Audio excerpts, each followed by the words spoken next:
एक होती मंदा. लेखक नारायण धारप. एक होती मंदा. 1961 नंतर पुण्यात भाड्यानं जागा मिळवणं म्हणजे काय दिव्य आहे हे जे त्यातून गेले त्यांनाच समजेल. जागा म्हणजे रिझनेबल भाड्यात अशी जागा. 400-500 रुपये महिना देऊ शकणाऱ्यांचा प्रश्नच नाही. त्यांना कोणतेच प्रश्न येत नाहीत म्हणा. लग्न झाल्यावर आम्ही काही दिवस सिंगल रूम मध्येच काढले. 1000 ठिकाणी शब्द तर टाकून ठेवला होता. आश्वासनं तेवढी मिळाली होती. मनासारखा प्रशस्त ब्लॉक एकदम मिळणं शक्यच नव्हतं. तोपर्यंत म्हणून तात्पुरती अशी एक जुन्या बांधणीच्या वाड्यातली 2 खोल्यांची जागा घेतली. तात्पुरती मोठा फसवा शब्द, पण आयुष्य सुसह्य करणारा, आशेचं गाजर सदा सर्वदा डोळ्यांसमोर नाचवणारा शब्द. असो, आता 2 खोल्या होत्या. स्वयंपाक, जेवण, बसणं, उठणं आणि झोपणं हे सर्व एकाच खोलीत तरी करावं लागत नव्हतं. सुली फारशी खुश नव्हती. जागा पाहायची तिची टोचणी माझ्या मागे सतत असायची.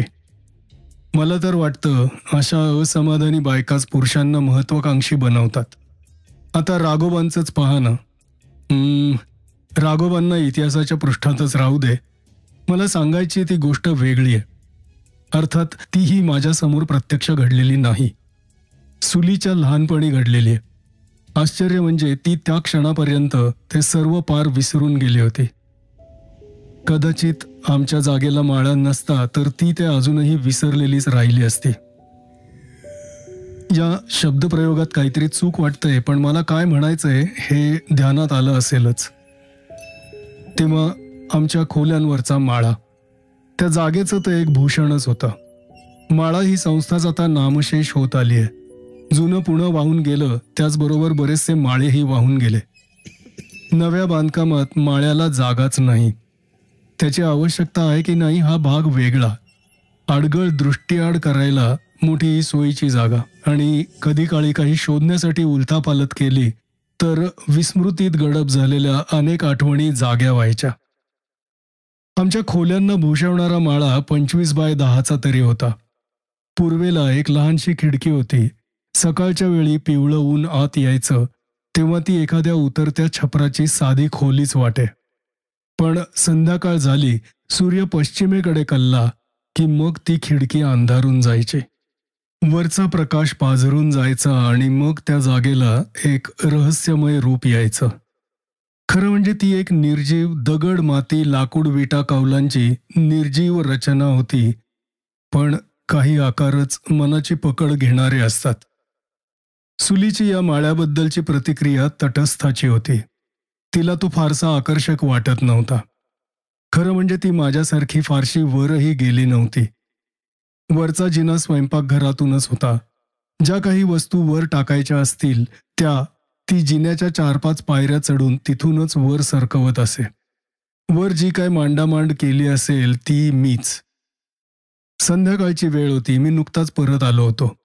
सुलीही तिच्या कसल्या तरी मंडळातून परत आली होती. माझी भरतकामाची रिंग तुम्ही पाहिलीत का हो? ती म्हणाली. एवढ्यात नाही. खरं म्हणजे बरेच दिवसात पाहिलेली नाही. घरभर शोधतेय मी, काही सापडत नाही. काही कल्पना आहे कुठे ठेवली असेल याची? घरभर शोधलंस म्हणजे घरात नाही, निदान खालच्या खोल्यात नाही हे नक्की. माळा पाहिलास? माळ्यावर कशी जाईल ती?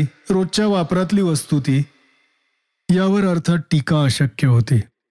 हे बघ, 2-3 ट्रंका आहेत, जुनी सुटकेसही आहे. इकडे सामान आणताना त्यात ठेवली असेल तर ती तशीच राहिली असेल. आत्ता अंधाराची जाऊ शोधायला? मग उद्या सकाळी पहा की, एवढी काय घाई आहे? आत्ता सापडली असती तर बरं झालं असतं. सुली माझ्याकडे पाहत होती. विशेष अर्थानं पाहत होती. मला त्यांचं डिझाईन परत द्यायचंय. आज रात्रीपर्यंत कॉपी करता आली असती. हे बघ, मी काही आता वर जाणार नाही. पण मी एकटी कशी जाऊ? काय झालं त्याला? वर दिवा आहे आणि मी इथे तर आहे. काहीतरी पुटपुटत ती उठली. खरं म्हणजे अजून तसा अंधार झाला नव्हता. वर जरासा काळोख असेल, पण अगदी मिट्ट खास नाही. मी मनाशीच विचार करत होतो. सुली जर खरोखरच घाबरली तर मग अर्थात मी वर जाणारच होतो. तेव्हा तिच्या हालचालींच्या आवाजाकडे माझं अर्धवट लक्ष होतंच. तिनं घरातला दिवा लावला, माळ्याचा जिना चढला, वरचं दार उघडलं. ती त्यातून वर चढली. वरचं बटण पायथ्यापासून 4 हातांवर होतं. तिची पावलं मला ऐकायला यायला हवी होती, पण बहुतेक ती माळ्याच्या दारापाशीच उभी राहिली असावी. 2 सेकंद गेले, 5 सेकंद गेले, शांतता तशीच राहिली. मी हातातलं पुस्तक मिटायच्या बेतात होतो, त्याच क्षणी तो आवाज आला. मोठा चमत्कारिक आणि घाणेरडा आवाज. धड किंचाळी नाही, धड हुंदका नाही, तोही हातानं दाबल्यासारखा. हातातलं पुस्तक फेकून देऊन मी भराभर आत आणि मग जिन्यात पोहोचलो. जिन्यातच तिची माझी टक्कर झाली. ती आंधळ्यासारखी खाली उतरत होती. माझा स्पर्श होताच ती जवळजवळ किंचाळलीच आणि मला घट्ट बिलगली. तिला काहीही झालं नव्हतं हे महत्वाचं होतं. मला एकदम सुटल्यासारखं वाटलं. मग तिला काही विचारायचं मला सुचलं. सुले, काय झालं ग? वर वर वर, ती अर्धवट काहीतरी म्हणाली आणि मग एकदम रडायला लागली. ती विलक्षण घाबरली होती हे तर उघड होतं. तिला कशी तरी बाहेरच्या खोलीत आणली, खुर्चीत बसवली. तिचा चेहरा पांढरा पडला होता, कपाळ घामानं डवरलं होतं. थंडी भरल्यासारखं सगळं शरीर थरथर कापत होतं. नजर विलक्षण भेदरलेली होती. आता सांग बरं काय झालं ते, मी हलकेच विचारलं. पण तिचं माझ्याकडे लक्षच नव्हतं. ती कशाचं तरी कानोसा घेत होती. वरून काय ऐकू येणार होतं? माळा तर रिकामा होता. पण भीती मोठी संसर्गजन्य असते. क्षणभर मलाही शरीरावर एक गारेगार शहारा आल्यासारखा वाटला. मग मी स्वतःला सावरलं. सुले, आता सांग बरं काय झालं ते, मी ठामपणे विचारलं. तिची नजर सावकाश सावकाश माझ्याकडे वळली.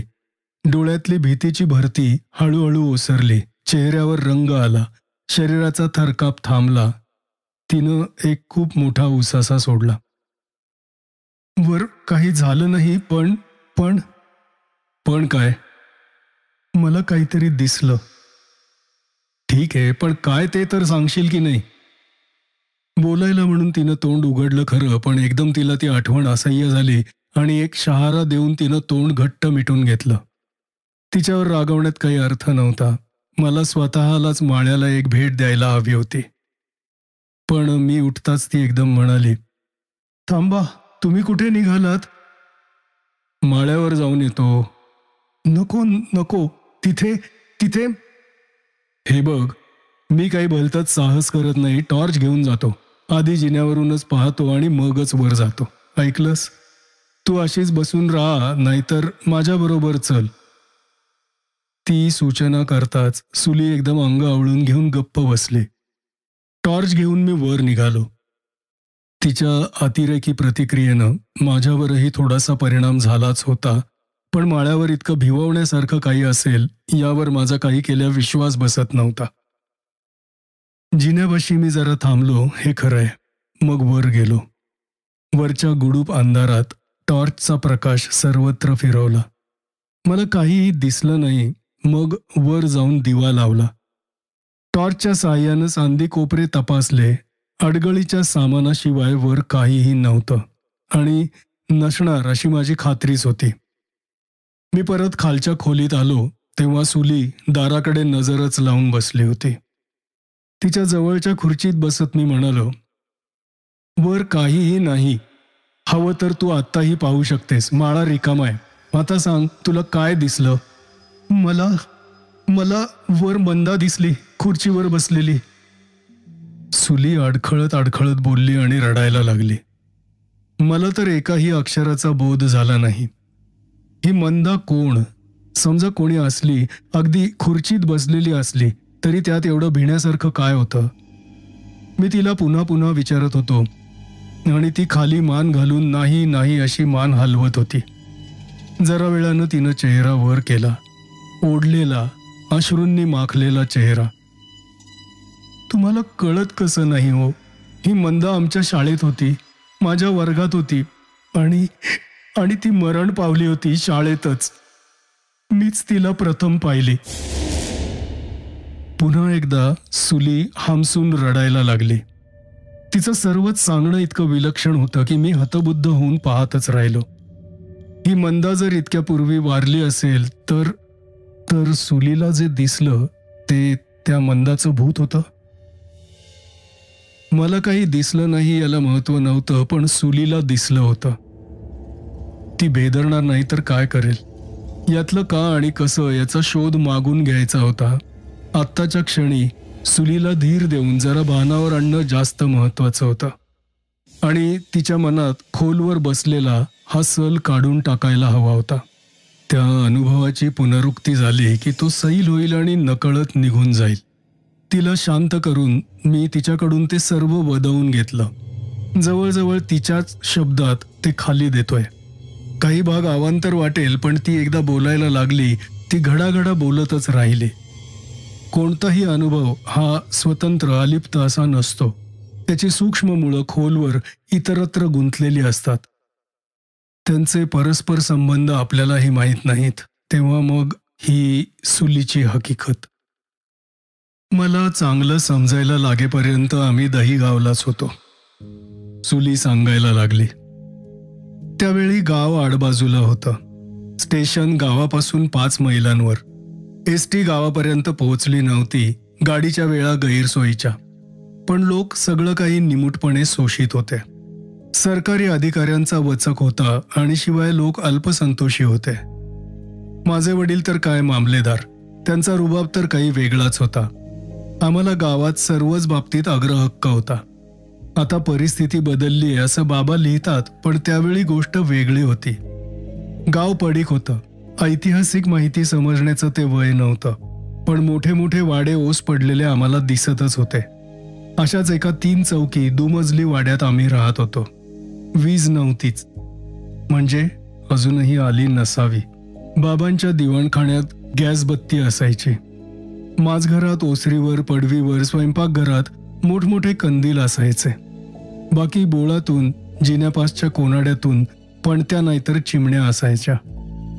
भिंतींचा रंग गेलेला, तेल पाण्यानं काळीकुट्ट झालेली कडीपाटं, सगळं कसं प्रकाश शोषून घ्यायचं. गडी माणसांनी अंधश्रद्धेनं किंवा मुद्दाम सांगितलेल्या भूताखेतांच्या भयंकर गोष्टी. संध्याकाळ झाली की आम्ही मुलं एकटी दुकटी वावरायला भ्यायचो. कोण कोण नातेवाईक होते आता आठवत नाही, पण आम्ही 7-8 तरी मुलं होतो. सगळी एकत्रच बसायचो, नाहीतर एखाद्या मोठ्या माणसाच्या आधारानं वावरायचो.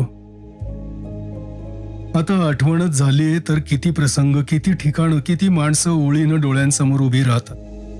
माझ्या बरोबरची मुलं ती आता मोठी झाली असतील, संसारात रमून गेली असतील.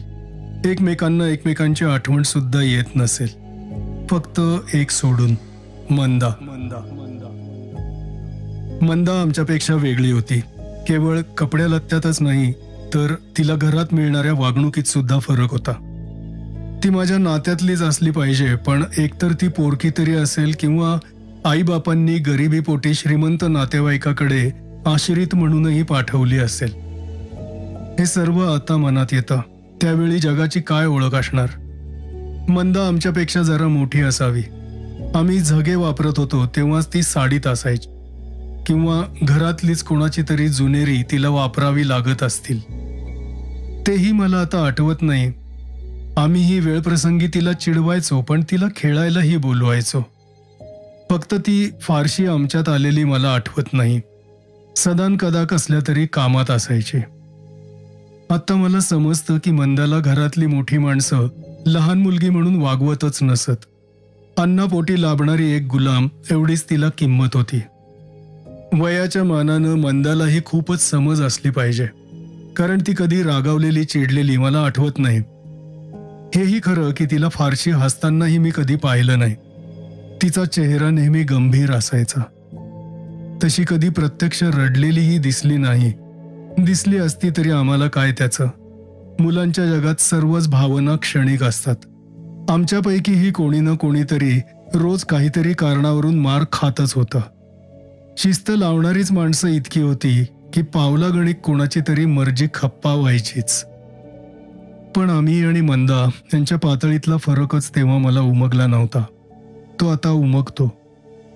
तिचं दुःख प्रासंगिक नव्हतं, फार फार खोल रुतलेलं होतं.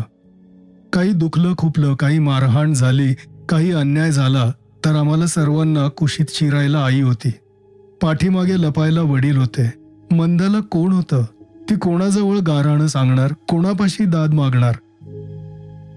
आपली पायरी ओळखून वागायचा शहाणपणा ती फार फार लहान वयापासूनच शिकली होती. जमेल तेव्हा ती आमच्यात यायची खरी, पण एक कान कोणाची तरी कामासाठी हाक येते का इकडे कायम लागलेला असायचा. असे दिवस होते ते. शाळा होती, पण खेडेगावचीच शाळा. आमचा नंबर सहज वर असायचा. आम्ही काही फार मोठे हुशार नव्हतो, पण बाकीचे तर सामान्यांहूनही खालच्या पातळीचे होते. अभ्यासाची कटकट मागे नव्हती. धुडगूस घालायला सगळं घर रिकामं होतं. निदान वापरात नसलेला भाग तरी आम्हाला मोकळा होता. एखाद्या दुपारी पावसानं धार धरली की आम्ही सर्व वरच्या मजल्यावर जमायचो आणि मग सुचतील तसे खेळ चालायचे. वरचा मजला वापरात नव्हता. घरात एखादं कार्य निघालं तरच वर साफसफाई व्हायची, दिवे लागायचे. नाहीतर सगळ्याच्या सगळ्या खोल्या ओस पडलेल्या असायच्या. पण सर्वच खोल्या रिकाम्या नव्हत्या. बाबांच्या फिरतीवरच्या अवाढव्य पेट्या एकीत रचून ठेवलेल्या होत्या. दुसरीत निरुपयोगी सामानाची गोणपाटात बांधून ठेवलेली बोचकी होती. शेवटच्या खोलीत वर्षभराचं धान्य ठेवलेलं असायचं. ज्वारी, गहू, तांदूळ, डाळी, हुलगे, लहान मोठी उभी आडवी बंद तोंडाची पोती तिथे असायची. वरच्या खोल्यांना खिडक्या होत्या. त्या खालच्या चौकात उघडत असत, पण त्या उघडायच्या नाहीत अशी आम्हाला सक्त ताकीद होती. एखादी चुकून उघडी राहिली तर माळवदावरून घरात अगदी सहज प्रवेश झाला असता. तेव्हा खिडक्यांच्या फटीतून येईल तेवढाच काय तो प्रकाश. आवाज घुमवणाऱ्या अंधारलेल्या रिकाम्या खोल्या आणि आकाश झाकाळून आलं की मग आत आणखीच अंधार व्हायचा. अशा वेळी गडी माणसांकडून किंवा एकमेकांच्या तोंडून ऐकलेल्या भलत्या सलत्या गोष्टी आठवायच्या. खरोखरच ती जागा अशी होती की मोठ्यांनाही भय वाटावं किंवा लहानपणी कल्पनाशक्ती जरा जास्त तीव्र असेल. ते काहीही असो, कोंडाळं करून आम्ही बसलेलो असायचो आणि अगदी हलक्या आवाजात त्या गोष्टी एकमेकांना ऐकवीत असायचो. अंगावर काटा येत असायचा आणि नजर सारखी खांद्यावरून मागे सगळ्या बाजूंनी गोळा होऊन येणाऱ्या अंधाराकडे जात असायची.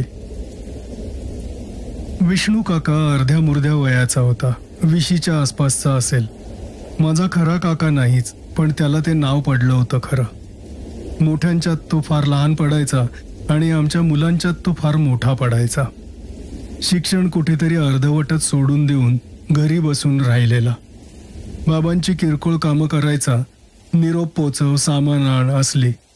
आता ध्यानात येतं की हा विष्णू काका म्हणजे एक उन्हाळ खुशाल चेंडू वाया गेलेला मुलगा होता. पण त्यावेळी आम्हाला त्याचा केवढा धाक, त्याच्याबद्दल केवढा आदर. असा हा विष्णू काका कधी कधी आमच्यात येऊन बसे. गावात तो सर्वत्र वावरत होता. त्याच्याजवळ गोष्टींचा साठा तर भरपूर होता. पण त्यानं सांगितलेली एक गोष्ट आम्हा सर्वांना फारच परिणामकारक वाटली, कारण ती प्रत्यक्ष आमच्याच वाड्यासंबंधी होती. वरच्या तिन्ही खोल्या, विशेषतः शेवटची कोठीची खोली झपाटलेल्या आहेत. विष्णू काका सांगत होता, पूर्वी केव्हा तरी वाड्यात भाऊबंदकीवरून भांडणं मारामाऱ्या झाल्या होत्या. एक सावत्र भाऊ आणि 3 सख्खे भाऊ.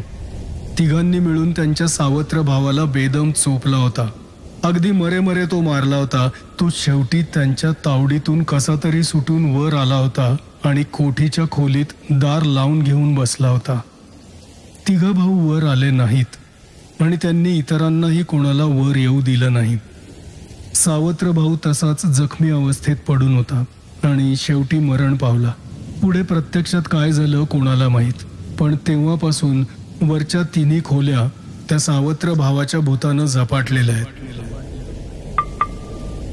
आम्हाला अर्धवट कळत होतं की या गोष्टी शब्दशः घ्यायच्या नसतात, केवळ ऐकण्यासाठीच असतात. पण अंगाभोवती एक मळकट पांढरा कपडा गुंडाळून वरच्या तिन्ही खोल्यात वावरणाऱ्या त्या भूताचं वर्णन विष्णू काकानं इतकं अप्रतिम केलं की आम्हा सर्वांची निदान त्या वेळेपुरती तरी भीतीनं पाचावर धारणच बसली. आमच्यापैकी कोणाला त्या कोठीच्या खोलीत त्यावेळी एकट्यानं जायला सांगितलं असतं तर मला नाही वाटत कोणाची हिंमत झाली असती. मंदा त्यावेळी आमच्यात नव्हती. ती मग 1-2 दिवसात केव्हा तरी भेटली, तेव्हा मी तिला ती चमत्कारिक गोष्ट सांगितली. मला वाटतं आधी तिचं लक्ष नव्हतं, पण कोठीची खोली म्हणताच ती सावध होऊन लक्ष देऊन ऐकायला लागली. माझं सांगणं होताच मी तिच्याकडे अपेक्षेनं पाहिलं. मंदाच्या चेहऱ्यावर एक मोठा विलक्षण भाव होता. डोळ्यात जराशी चकाकी होती. मला तर वाटलं ती जराशी हसतेच आहे, पण मग तिचा चेहरा सरळ झाला. मंदा, सांग ना ग, तुझा विश्वास बसतो? तुला खरं वाटतं? त्या कोठीचं म्हणतेस होय? असेलही काही तिथे? कुणी सांगावं. आपण आपलं त्या बाजूला जाऊ नये म्हणजे झालं. आणि वरच्या खोल्यात ते आलं तर? चादरीत घट्ट धरून ठेवीन, ती हसत म्हणाली. ज्या गोष्टीला मी इतकी भीत होते त्याला मंदा कशी हसू शकते याचं मला आश्चर्य वाटत होता. पण मंदाचा इतर गोष्टीतला वेगळेपणाही मला ठाऊक होता, तेव्हा मी त्यावर फारसा विचार केला नसावा.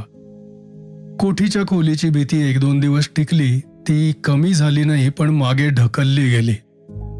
मला वाटतं की लहानपणी बाहेरच्या इतक्या अनंत आणि विविध संवेदना मनावर आपटत असतात की एकच कल्पना मनाचा फार वेळ ताबा घेऊ शकत नाही. ती सारखी मागे रेटली जात असते, तिची जागा एखादी नवी आणि ताजी संवेदना घेत असते. पण म्हणजे मी ती गोष्ट विसरली नव्हते. मनात ती मागे होती, एखाद्या कळीच्या झाकणाखाली दडपून ठेवल्यासारखी होती, इतकंच काय ते. पण ती कळ फिरताच उसळून वर येणार होती. त्याच दुपारी मी वर कोणत्या कारणानं गेले होते ते आता आठवत नाही, पण एकटी गेले होते एवढं नक्की. काहीतरी खेळ असेल, नाहीतर काहीतरी शोधायला गेले असेल. आता आठवणं शक्यच नाही, पण त्यावेळी सुद्धा मी कशासाठी वर आले होते हे मी एका क्षणात विसरून गेले. काहीतरी गुणगुणत मी कोठीत पाय टाकला. आता असं वाटतं की या जागेचा मनानं एक धसकाच घेतला होता आणि मन आतल्या आत सावध होतं. कारण मी एकदम थांबले आणि मग इकडे तिकडे पाहायला लागले. दुपारची शांत वेळ, अर्धवट प्रकाश, रिकाम्या खोल्या आणि मी एकटी. ओठावरची गुणगुण एकदम थांबली. खरी शांतता पसरली आणि त्या शांततेत एक अगदी बारीक आवाज कानावर आला. सळसळल्याचा आवाज, एखादा कपडा सळसळल्याचा आवाज. तो त्या उभ्या पोत्यांच्या मागून येत होता. धूम ठोकायची, एकच एक विचार मनात होता, पण त्या स्थिर निश्चल हारीनं उभ्या असलेल्या पोत्यांकडे पाठ फिरवणं केवळ अशक्य होतं. घशातून वर येऊ पाहणारी किंचाळी कशी तरी आवरून धरत मी एक एक पाऊल मागे घेत त्या खोलीतून निघून जायच्या प्रयत्नात होते. माझे पाय जागच्या जागी गोठून गेले. पोत्यांच्या मागून काहीतरी वर येत होतं, मळकट कपड्यात झाकलेलं. दोन्ही अंगाला 2 हात होते, तेही कपड्यात झाकलेले, पण हात पुढे केलेले होते काहीतरी पकडण्यासाठी, आणि कपड्याखालून गर्र असला घाणेरडा आवाज येत होता. मी काहीतरी ओरडले आणि मागे न पाहता जीव खाऊन पळत सुटले. पार वाड्याबाहेर येईपर्यंत थांबले नाही. एक नक्की आठवतं, आम्ही हे कोणाही मोठ्या माणसाला सांगितलं नाही. वरच्या खोल्या आमच्यासाठी बंद होण्याची भीती होती.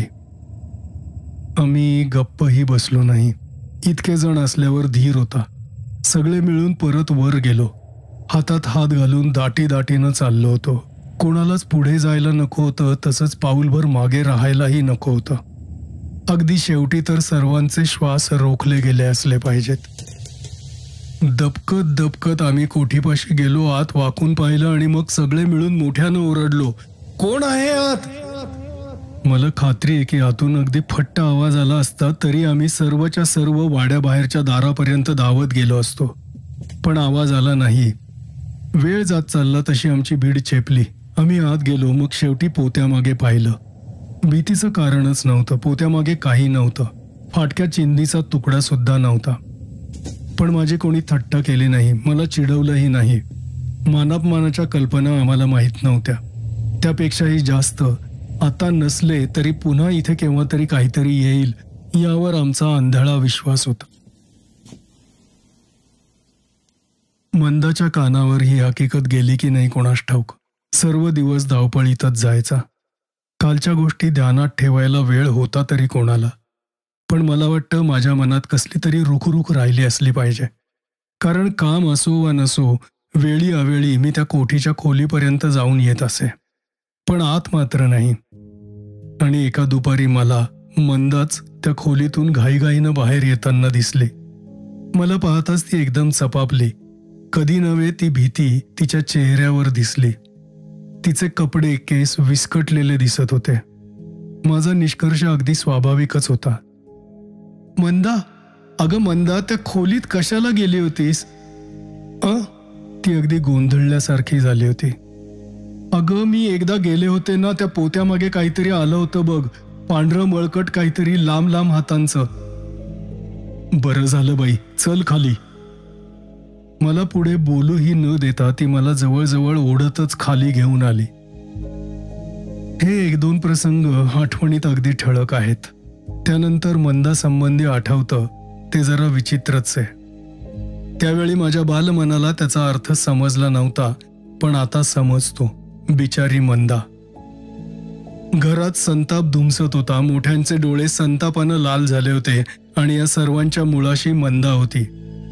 आम्ही मुलं जरा जवळ आलो की मोठे गप्प बसत. आम्हाला खोलीतून बाहेर घालवून देण्यात येई आणि त्यांच्या कुजबुजी परत सुरू होत. मंदा घरात कुठेतरी होती. अगदी पहाटेस एकदा मला ती दिसली होती. अंगावर कसलं तरी जुनेर होतं, केस कसे तरी बांधलेले होते. तिला मारहाणही झाली असावी असा माझा अंदाज होता, पण तिच्याबद्दल कोणाला काही विचारायची आमची हिंमत नव्हती. वैदिणीसारख्या कजाग दिसणाऱ्या 2 बाया त्यानंतर घरात यायला लागल्या. 3-4दा तरी आल्या असाव्यात. एकदा रात्री मला कोणाच्या तरी रडण्याचा आवाज ऐकू आल्यासारखा वाटला. पण घरातलं वातावरण अतिशय भयानक झालं होतं. मोठ्यांचे चेहरे खडकासारखे कठीण झाले होते. आणि मग मध्येच केव्हा तरी बैलगाडीतून आम्हा सर्व मुलांना बाबांनी कोणाच्या तरी मळ्यावर दिवसभर पाठवून दिलं. आम्ही परत आलो तेव्हा घरात एक विचित्र शांतता होती. आता मला त्या सर्व घटनांचा अर्थ समजतो. रिकामटेकडा विष्णू काका आणि घरात पोरकेपणानं वावरणारी वयात आलेली मंदा. रिकाम्या मनांनाच असले चाळे सुचतात. एकांतासाठी सोयीस्कर जागा म्हणून ते त्या कोठीघराचा वापर करत असावेत. म्हणूनच विष्णू काकाची गोष्ट आणि मंदाचं गुप्त हसणं. आणि एखादं लहान पोर चुकून माकून त्या खोलीकडे फिरकलंच तर त्याला पुरा भिववायला विष्णू काका तयार होताच. त्या दिवशी मंदा तिथून नुकतीच बाहेर येत असली पाहिजे. नवल नाही मला पाहून ती बावरली, गोंधळली. पण त्या प्रेमाच्या खेळाचं पर्यावसान दुःखात झालं. घरातला संताप गुपचूप खलबत त्या वैदिणींची ये जा मंदाला दिवस राहिले असले पाहिजेत आणि त्यावर त्यांचे अघोरी इलाज चालले होते. मंदा त्यातच वारली. ज्या दिवशी आम्हाला मळ्यावर पाठवलं त्याच दिवशी. परत आलो तेव्हाची ती घरातली शांतता जाणवली होती. ती मृत्यूची शांतता होती. पण त्यावेळी मला हे माहीत नव्हतं की मंदा मरण पावली. कोणी बोलणं शक्यच नव्हतं. मला वाटत होतं की पूर्वीसारखीच तिला कोणत्या तरी खोलीत कोंडून घातलेली असावी. दैवाची खैर की मला हे माहीत नव्हतं. नाहीतर मला खासच वेड लागलं असतं. कारण मला मंदा दिसली कोठी घरात. इतर मुलांपेक्षा मीच एकटी त्या कोठी घराकडे सारखी सारखी का जात होते मला सांगता यायचं नाही. अशी दुपारची वर गेले होते. बाहेरच्या खोलीतून आतली ती हालचाल दिसली. मी सहज कुतूहलानं दारापाशी गेले. पोत्यांच्या मागं कोणाची तरी हालचाल दिसत होती. ओणव्यानं कोणीतरी खाली वाकून काहीतरी करत होतं. मी जरा पुढे वाकून पाहिलं. ती मंदा होती. अंगावर जुनेर होतं. ती पाठमोरी होती. खाली वाकून सारवलेल्या जमिनीवर चाचपडत्या बोटांनी काहीतरी शोधत होती. मला कसलीच शंका आली नाही. शंका येणार तरी कशी? मंदा, ए मंदा, काय शोधतेस ग? तिला ऐकू गेलेलं दिसलं नाही. तिचा शोध थांबला नाही. मी आणखी पुढे झाले आणि तिच्या खांद्याला स्पर्श केला आणि चटका बसल्यासारखा हात मागे घेतला. तिचं अंग बर्फासारखं गारीगार होतं. काय शोधतेस ते सांग तरी, बाबडेपणे म्हणत मी पुढे झाले आणि तिच्या चेहऱ्याकडे पाहिलं. मंदाच्या चेहऱ्याकडे पाहिलं. तिचा चेहरा, देवा, पांढरा सुरकुतलेला चेहरा, गालांना मोठमोठ्या खळग्या, दात गच्च आवळून घेतलेले, डोळे मिटलेले, चेहऱ्यावर येणारे वाळके केस आणि खाली बोटांची आंधळी हालचाल. मी भीतीनं मागे सरले, पण अजून मला खरा प्रकार माहीत नव्हता. त्या आंधळ्या मुक्या देहापासून मी मागे सरू शकले. मग ती शांतता, तो एकांत, ती वेडसर निरर्थक हालचाल, सगळं असह्य झालं आणि मी काहीतरी मोठ्यानं ओरडत ओरडत खाली आले आणि सरळ माझघरात घुसले. आई, मावशी, काकू, आजी सगळ्या तिथे होत्या. मंदा, मंदा, ती पहा कशी करतेय, मी ओरडले. त्या सर्व एकदम गप्प झाल्या, माझ्याकडे टकामका पाहायला लागल्या. वर चला ना, ती कोठी घरात आहे, कशी करते पहा ना. शिव शिव, आजी पुटपुटली. राधे, सुलीला आवर बरं. मला काही नको, मी ओरडत होते. ती मंदा. कार्टे, गप्प बसतेस का नाही? कधी नव्हे ती आई माझ्यावर रागावली होती. इतरांनाही राग आला असेल, पण ती एकच भावना त्या खोलीत नव्हती. त्या सर्व भ्यायल्या होत्या. माझ्यासारख्या लहान मुलीलाही त्यांची भीती समजत होती. घामट चेहरे, बावरे डोळे. शिव शिव. आजी पुन्हा एकदा पुटपुटली आणि काहीतरी स्तोत्र म्हणायला लागली. त्यांच्यापैकी कोणीही जागचं हललं नाही. खुराड्यात भयभीत होऊन बसलेल्या कोंबड्या. त्यांची भीती संसर्गजन्य होती. शेवटी माझ्या मनालाही तिचा स्पर्श झालाच. आईला बिलगून मी मोठ्यानं रडायला लागले, पण माझ्याकडे कोणाचंच लक्ष नव्हतं. त्या दिवसापासून वरच्या मजल्याला कुलूप लागलं, पण घरातली शांतता गेली ती गेलीच. कणण्याचा आणि रडण्याचा आवाज वरून रात्री अपरात्री यायला लागला. मोठी माणसं सुद्धा आवशीनंतर एकट्या दुकट्यानं वावरायला कचरायला लागली. तेवढ्यात बाबांची बदली झाली. मला वाटतं त्यांनी ती मुद्दाम करवूनही घेतली असेल, पण ते घर सोडलं हे खरं. विष्णू काकाही पुन्हा काही मला दिसला नाही. मोठी झाल्यावर आईकडून एकदा मंदाची सर्व हकीकत समजली. आईचं तिच्याशी नातं नव्हतं, माया ही जेमतेमच होती. मग आई, मी एकदम म्हणाले. मला त्या दुपारी दिसलं ते. चूप. आई बावरी होऊन म्हणाली. सुले, ते विसरून जा. कोणाला सांगू नको बरं ती गोष्ट. पण म्हणजे तुम्ही सगळ्यांनी तिला चूप म्हणते ना. आई इतकी घाबरलेली कधी दिसली नव्हती. मुद्दाम कोणी काही करतं का? तिची सुटका करायचीच खटपट करत होतो आम्ही, पण तिचंच नशीब फुटकं बिचारीचं. ही कीवही खरी नव्हती. भीतीपोटी जन्माला आलेली होती. पण मी तरी काय करणार? मनाला एखादा अडगळीचा माळा असतो का? त्यात कुठेतरी ही मंदा लपून बसलीय. शाळेत असताना अशीच अवचितपणे एकदा दिसली होती अंधाऱ्या खोलीत, आणि आज परत दिसली होती. बिचारी. अशी ही सुलीची हकीकत. विश्वास ठेवायचा का नाही ठेवायचा? मी तिच्या शब्दांची शंका कधीच घेतली नाही. बदली करून घ्यायला मी मामलेदार थोडाच आहे. जागाही काय अशा वाटेवर थोड्याच पडल्यात. वरचं सामान आम्ही खाली आणलंय. माळ्याचं दार कायमचं बंद केलंय. आतलं आत, बाहेरचं बाहेर. आत मंदा असलीच तर. बिचारी.